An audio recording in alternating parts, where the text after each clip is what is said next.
प्यारे बच्चों, कक्षा 10 के इतिहास विषय में द्वितीय अध्याय भारत में राष्ट्रवाद के अंतर्गत आज इस वीडियो में सविनय अवज्ञा की सीमाएं, सविनय अवज्ञा की क्या सीमाएं थी, क्या का अध्ययन करेंगे।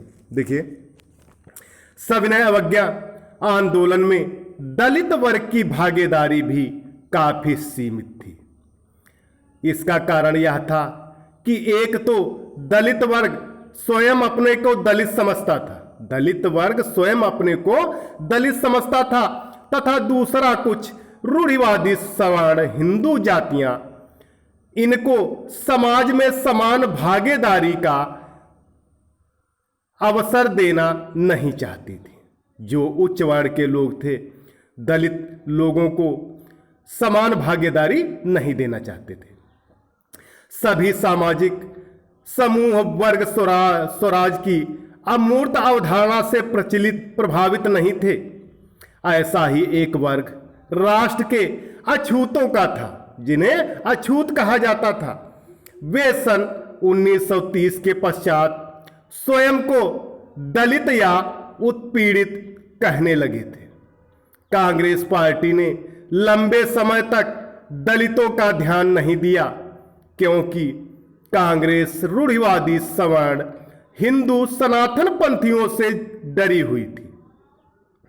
परंतु गांधी जी ने घोषणा की कि छुआछूत को समाप्त किए बिना 100 वर्षों तक भी स्वराज की स्थापना नहीं की जा सकती। गांधी जी ने घोषणा की कि जब तक छुआछूत समाप्त नहीं होगा, चाहे ऐसे 100 वर्षों तक संघर्ष किया जाए, स्वराज की स्थापना नहीं हो सकती। उन्होंने अछूतों को हरिजन यानी ईश्वर की संतान बताया। उन्हें सार्वजनिक स्थलों जैसे मंदिरों, तालाबों, सड़कों और कुओं पर समान अधिकार दिलाने के लिए सत्याग्रह किया। मैला ढोने वाले के काम को प्रतिष्ठा दिलाने के लिए गांधी जी स्वयं शौचालय साफ करने लगे। उन्होंने ऊंची जातियों को संदेश दिया कि वे अपना हृदय परिवर्तन करें और छुआछूत के पाप को छोड़ें। परंतु बहुत से दलित नेता अपने समुदाय की समस्याओं का अलग राजनीतिक हल ढूंढना चाहते थे। वे स्वयं को संगठित करने लगे। उन्होंने शिक्षा संस्थानों में आरक्षण के लिए आवाज उठाई और अलग निर्वाचन क्षेत्रों की बात कही, जिससे वहां से विधायी परिषदों के लिए केवल दलितों को ही चुनकर भेजा जा सके। उनका मानना था कि उनकी सामाजिक अपंगता केवल राजनीतिक सशक्तिकरण से ही दूर हो सकती है। जब राजनीतिक सशक्त हो जाएगा, तब उनकी अपंगता को दूर किया जा सकता है। अतः सविनय अवज्ञा आंदोलन में दलितों की भागीदारी काफी सीमित थी। महाराष्ट्र और नागपुर क्षेत्र में यह संख्या खास तौर से दिखाई देती थी, जहां उनके संगठन बहुत मजबूत थे। डॉक्टर भीमराव अंबेडकर दलित वर्ग के अन्य महान नेता थे। वे अपने संपूर्ण जीवन काल में किसी न किसी रूप में अपने लोगों की सेवा करते ही रहे। उन्होंने दलित वर्ग के नागरिकों के उत्थान के लिए अनेक संस्थाओं की नींव डाली। वे निरंतर दलित वर्ग के नागरिकों को निर्विरोध मंदिर जाने तथा सार्वजनिक तालाबों व कुओं से पानी भरने के अधिकार प्राप्त कराने के लिए संघर्ष करते रहे। उन्हें समय समय पर अपमानित होना पड़ा, परंतु उन्होंने अन्याय व शोषण के विरुद्ध अपना आंदोलन जारी रखा। वास्तव में डॉक्टर अंबेडकर दलितों के मसीहा थे। डॉक्टर अंबेडकर दलितों के मसीहा थे। डॉक्टर अंबेडकर ने सन 1930 में ब्रिटेन की को दलित वर्ग एसोसिएशन में संगठित किया। दलितों के लिए अलग निर्वाचन क्षेत्रों के सवाल पर ब्रिटेन में द्वितीय गोलमेज सम्मेलन में गांधी जी के साथ उनका काफी विवाद हुआ। जब ब्रिटिश सरकार ने अंबेडकर की बात मांग मान ली तो गांधी जी आमरण अनशन पर जा बैठे। उनका मानना था कि दलितों के लिए अलग निर्वाचन क्षेत्रों की व्यवस्था से समाज में उनके एकीकरण की प्रक्रिया धीमी पड़ जाएगी।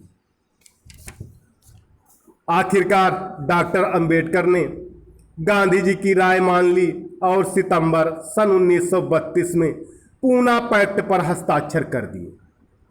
इससे दलित वर्गों, जिन्हें बाद में अनुसूचित नाम से जाने जाना लगा, को प्रांतीय एवं केंद्रीय विधायी परिषदों में आरक्षित सीटें मिल गईं। हालांकि इसके लिए मतदान सामान्य निर्वाचन क्षेत्रों में ही होता था। इसके बाद भी दलित आंदोलन कांग्रेस के नेतृत्व में चल रहे राष्ट्रीय आंदोलन को संदेह की दृष्टि से देखता था। सविनय अवज्ञा आंदोलन के लिए भारत के कुछ मुस्लिम राजनीतिक संगठनों ने भी कोई विशेष उत्साह नहीं दिखाया था। असहयोग खिलाफत आंदोलन के ठंडा पड़ जाने के बाद मुसलमानों का एक बहुत बड़ा तबका कांग्रेस से कटा हुआ महसूस करने लगा था। सन 1920 के दशक के मध्य से कांग्रेस हिंदू महासभा जैसे हिंदू धार्मिक राष्ट्रवादी संगठनों के बहुत करीब दिखने लगी थी। जैसे जैसे हिंदू मुसलमानों के मध्य संबंध बिगड़ते गए, वैसे वैसे दोनों समुदाय उग्र धार्मिक जुलूस निकालने लगे। इसके कारण कई शहरों में हिंदू मुस्लिम सांप्रदायिक टकराव व दंगे हुए। प्रत्येक दंगे के साथ इन दोनों समुदायों के बीच फासला बढ़ता गया। कौन कौन समुदाय? हिंदू और मुसलमान। कांग्रेस और मुस्लिम लीग ने एक बार पुनः गठबंधन का प्रयास किया, परंतु सन 1927 में ऐसा लगा भी कि अब दोनों में एकता स्थापित हो जाएगी। इन दोनों में सबसे महत्वपूर्ण मतभेद भावी विधानसभाओं में प्रतिनिधित्व के प्रश्न पर थे।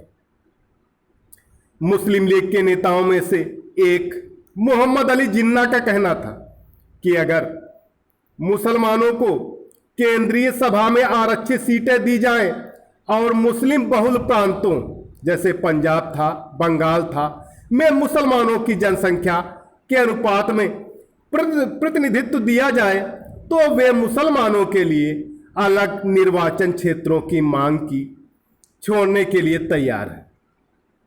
प्रतिनिधित्व के प्रश्न पर वाद विवाद चल ही रहा था कि सन 1928 में आयोजित किए गए सर्वदलीय सम्मेलन में हिंदू महासभा के M.R. जयकर ने इस समझौते के लिए किए जा रहे प्रयासों की खुलेआम निंदा प्रारंभ कर दी। निंदा माने होता है बुराई, जिससे इस मुद्दे की सारी संभावनाएं समाप्त हो गईं। भारत के बहुत से सामाजिक समूहों के मध्य सविनय अवज्ञा आंदोलन को लेकर संदेह व अविश्वास का माहौल बना हुआ था।